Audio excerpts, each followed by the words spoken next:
हाय सर्वांना, स्वागत आहे तुमचं आणखीन एका नवीन लॉंग व्हिडिओमध्ये। तर संध्याकाळचं वातावरण खूप छान झालं होतं। बाहेर मस्त पाऊस पडत होतं आणि गार हवा सुटली होती। आता संध्याकाळी मला स्वयंपाक वगैरे बनवायचा होता आणि खरंच एवढं भारी वाटत होतं ना, पाऊस येत होता।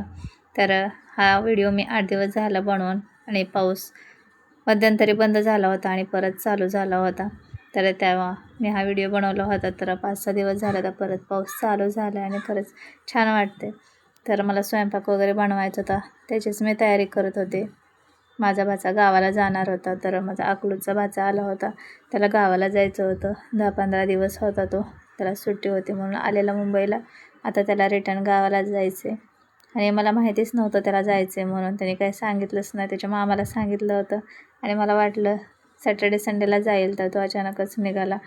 तर हे कामावरून आल्यावर मला बोलले की जाणार आहे म्हणून। मग मी लगेचच स्वयंपाकाला लागले। तर म्हटलं पटकन स्वयंपाक बनवून घेते, कारण 9:30ची गाडी होती। तर म्हटलं पटापट स्वयंपाक करते, जेवण करून वगैरे जाईल। तर मग स्वयंपाकाला लागले। भांडे वगैरे दुपारी घासून ठेवले, तेच मी लावत होते आणि डाळ लावली होती एकीकडे। म्हटलं पटकन भाकरी वगैरे बनवते, अंड्याची भाजी बनवते आणि पटकन स्वयंपाक व्हायचा असेल म्हणजे करायचं असेल तर वरण भात, अंड्याची भाजी किंवा म्हणजे अंड्याची चटणी किंवा शिजवून सुकी भाजी, असा स्वयंपाक पटकन होऊन जातो, जास्त वेळ पण लागत नाही। आणि आपल्या घरी पाहुणे वगैरे आले ते राहून गेले ना, नंतर अजिबात काही करमत नाही। ते म्हणतात ना, माणूस आलेलं खपतं पण गेलेलं खपत नाही, सेम तसंच। एवढी सवय झाली होती ना, तर दिवसभर सगळीकडे म्हणजे इथे जवळ त्याच्या मावशी आहेत, 2-3 मावशी आहेत, तर दिवसभर तिकडे जायचं। तो फक्त संध्याकाळी आणि सकाळीचा नाश्ता करायला म्हणजे जेवण करायला असेल, तरी पण त्याची एवढी सवय होऊन गेली होती आणि खूप कमी बोलतो, लाजतो तर भरपूर तो। आणि आपण जेवढं बोलणार विचारणार तेवढंच त्याचं उत्तर देणार, त्यापेक्षा जास्त काही बोलत नाही, असं एकदम शांत होता। तर असो, आता इथे मी भांडे वगैरे लावून घेतले, पटकन भाकरी करते। 8 दिवस झालं हा व्हिडिओ बनवून ठेवला आहे, आज अपलोड करते उद्या अपलोड करते, असं करण्यात आठवडा झालं पूर्ण। याला व्हॉइस ओव्हर करायला टाईमच मिळाला नाही आणि कामं दिवसभर घरातले असतात। रेसिपीचं वगैरे मला शूट करायचं असतं, त्यामुळे मला जमलंच नाही याच्यावरती व्हॉइस ओव्हर करून हा व्हिडिओ अपलोड करायला। म्हटलं चला आज थोडा टाईम आहे तर पटकन व्हॉइस ओव्हर करते आणि व्हिडिओ अपलोड करते। तसं मी अधूनमधून म्हणजे शॉर्ट व्हिडिओ तर अपलोड करतच असते आणि अधूनमधून जसं जमेल तसं लॉंग व्हिडिओ अपलोड करते। यांना चहा वगैरे करून दिला, अर्णवला शाळेतून घेऊन आले आणि मग हे कामावरून आले की म्हटले जाणार आहे, तर मग स्वयंपाक पण करते। म्हटलं स्वयंपाक लगेच झाला माझा आणि सकाळी चपात्या बनवल्या की सकाळी आणि दुपारी चपात्या होऊन जातात आणि संध्याकाळी अर्णवच्या पप्पाला भाकरीच आवडते आणि आईला पण भाकरीच लागते। 2-3 टाईम चपात्या आवडत नाही, त्यामुळे मग संध्याकाळी मी भाकरीच बनवत असते। आई आता नाही आहे, तिथं गावाला गेलेत, म्हणजे वसईला गेलेत त्यांच्या बहिणीकडे। आता येणार आहेत आणि परत मग करकमला जाणार आहेत। तर आता आई आणि त्यांची बहीण परत मग गावाला जाणार, तिकडून आल्यावरती मग इकडे येणार आहेत। तर आता इथं भाकरी वगैरे मी बनवून घेतल्या आणि रोज भाजी काय बनवायची, काय करावं काय नाही काही समजत नाही आणि पावसाळ्यात जास्त भाजीपाला पण मिळत नाही, त्यामुळे म्हटलं डाळ भात बनवते आणि अंड्याची भाजी बनवून घेते, अंड्याची चटणी करून घेते। भाजीला काय ऑप्शन नसलं की मग अंड्याचंच काय ना काय बनवायला लागतं, मग सगळेच खातात। रोज तर काय भाजी बनवायची असा प्रश्न पडतोच आपल्याला, हो की नाही। आणि बाहेर एवढा पाऊस पडतो आहे तरीसुद्धा घरात म्हणजे किचनमध्ये किती जास्त गरम होतं आहे। किती पण पाऊस पडला तरी मुंबईला गरमी काही कमी होत नाही मुंबईची।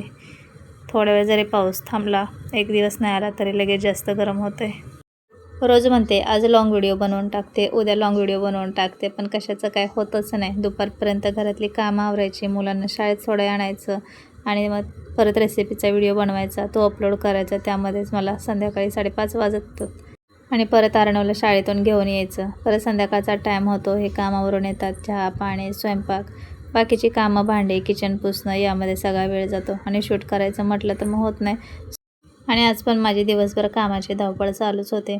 घरातली सगळी कामं वगैरे आटपून घेतली आणि मला ना टाकी घासायची होती पितळेची, तर म्हटलं खूप दिवसापासून मी टाकी घासायचं विचार करत होते, पण टाकीमध्ये पाणी पण असायचं आणि मग वेळ पण नसायचा, त्यामुळे आज टाकीतलं पाणी सगळं कमी झालं होतं। म्हटलं टाकी घासून घेते, तर तुम्हाला दिसत असेल साईडला ऑरेंजवाला टोप आहे, त्याच्याखाली मोठा जर्मलचा टोप आहे आणि त्याच्याखाली मोठी टाकी पितळेची, ती टाकी वगैरे मी घासून घेतली पितांबरीने, छान चिंच पितांबरी वापरून।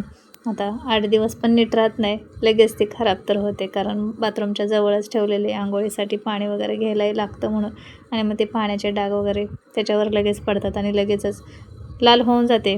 ब्लिचिंग वगैरे लावले ना घरामध्ये, बाथरूममध्ये वगैरे ब्लिचिंग लावले की लगेच पितळेचे भांडे लाल पडून जातात, किती पण घासले तरी आहे तसे परत होतात। महिन्यातून एकदा तरी भांडे सगळे घासून होतातच होतात. आणि तुम्ही बघितलंच असेल याच्या अगोदर किती सारे भांडे आहेत, पितळचे, स्टीलचे, जर्मलचे.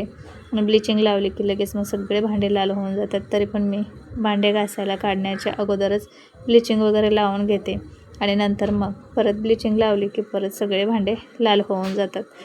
लाल पडतात म्हणजे पितळचे कसे असतात पिवळे तसे राहत नाही, ते काळवंडल्यासारखे होतात, काळे पडतात. लोखंडाचे भांडे कसे होतात गंज वगैरे चढल्यासारखे, तसे ते असे काळे पडल्यासारखे होतात. त्यामुळे मग किती साफ केलं तरी आहे तसेच परत होतात.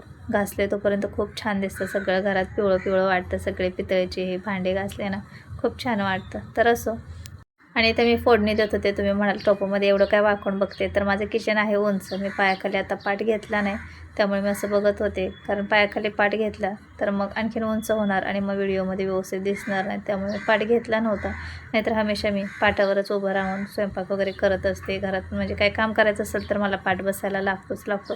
खूप सवय, असं खाली बसून कोणतंच काम करता येत नाही. पाट असला तरच बरं वाटते, सवय झाली तशी मला. तर इथं पण मी आता स्वयंपाक करताना पाटच वापरत असते, पण आता मी व्हिडिओ चालू होता म्हणून पाट घेतला नव्हता. तर कोणाकोणाला असते अशी सवय पाटावरती बसून वगैरे सगळी कामं करायची. तर आता इथं माझं स्वयंपाक तर झाला होता आणि बघू शकतात किती गरम होतं आहे. तर मस्त वरणाला फोडणी दिली होती आणि माझ्या हातचं वरण तर सगळ्यांनाच आवडतं आहे. आणि एकदम साध्या सिंपल पद्धतीने मी फोडणीचं वरण बनवलं होतं, तुम्हाला समोरून दाखवते. हे पहा, मस्त गरम गरम वरण भात खायची मजाच वेगळी. त्याच्यासोबत लोणचं पापड असेल ना तर वा, आणखीन काय दुसरं लागतच नाही. एकदम भारी जेवण होऊन जातं. तर पाहू शकतात मस्त असं फोडणीचं वरण मी बनवून घेतले. बाजूला अंडे पण शिजवून घेतले होते आणि नंतर मग मी व्हिडिओ काही शूट केला नाही, डायरेक्ट सगळं झाल्यावरच दाखवलं. तरी पहा, अशी मस्त चमचमीत अंड्याची सुकी भाजी बनवली. सगळ्यात बेस्ट ऑप्शन, भाजीला काय नसेल की अंड्याचं काय ना काय बनवायचं. तरी तर माझा सगळा स्वयंपाक बनवून झाला होता, तरी टिकू आणखीन आला नव्हता. शॉपिंगला गेला होता, 8:30पर्यंत तो येणार होता. तर माझा स्वयंपाक 8लाच झाला होता, लवकर केला आणि व्हिडिओ पण बनवून घेतला. स्वयंपाक करत करत याच्यामध्ये अंड्याची भाजी आहे, भात आहे, इथे वरण बनवून घेतले, भाकरी पण करून झाल्यात. आणि असंच मी सुक्या कपड्याने किचन पुसून घेतले, परत एकदा घासून पुसून घेणारे. तर असंच होता माझा हा लॉंग व्हिडिओ. तर कसा वाटला तुम्हाला नक्की कमेंटमध्ये सांगा आणि माझे व्हिडिओ पाहण्यासाठी चॅनलला सबस्क्राईब, लाईक करा. बाय.